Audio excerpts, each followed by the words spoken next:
Why hello there everyone. If you have been speedrunning Metroid Dread, or even if you have been watching speedruns of Metroid Dread, you probably already know about the sequence break that you can do right here, which leads to getting space jump early.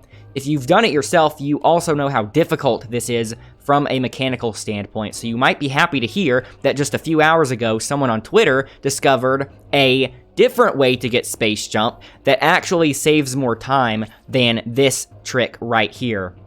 The trade-off seems to be that it is incredibly inconsistent, whereas this trick right here, even though it is difficult, it's all mechanical skill, so once you get a muscle memory for it, you can make it more consistent, right? I will include a link to the original post in the description so you can see the original poster's standing theory on how it works. I've been practicing it myself, and I will explain my theory on how this is working. So let me get to the spot. The fact that the person who discovered it doesn't even know how it works should be telling in how inconsistent this is.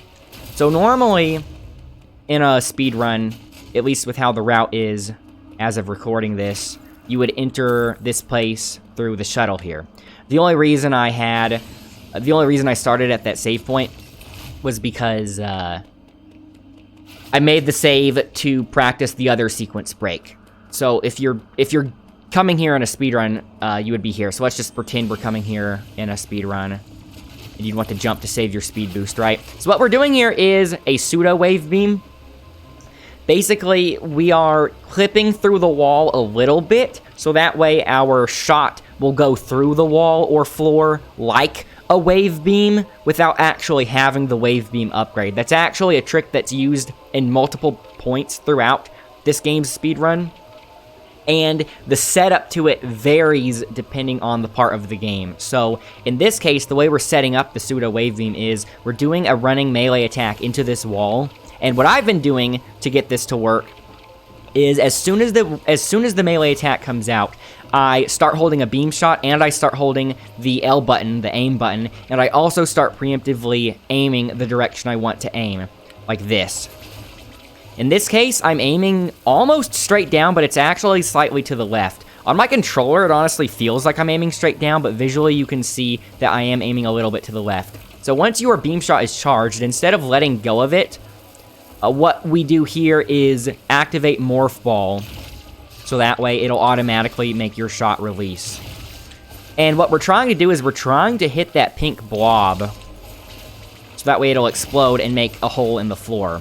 The thing is, see what you just saw? I just hit the little flamethrower enemy right there, and not the pink blob. I have not been able to hit the pink blob directly with my diffusion beam here. I think this trick relies on hitting the flamethrower guy in some way, right?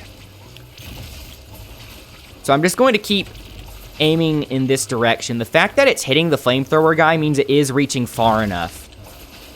So the inconsistency in this must either be due to the sort of randomness and variance to the spread pattern that the fusion beam can have, or it just requires that you aim in such a specific spot that it feels humanly impossible to place at will.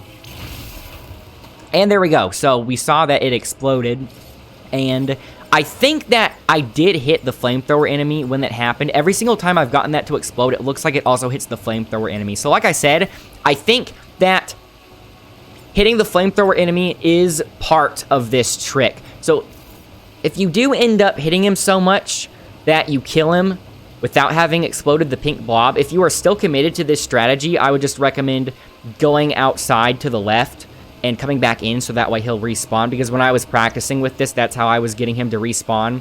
I don't know if you can blow up the pink blob without hitting the flamethrower enemy. So far, I have not exploded the pink blob. I have not exploded the pink blob without the flamethrower guy being there and alive at the time of me releasing my shot. So then once you come in here, you can get the space jump like so.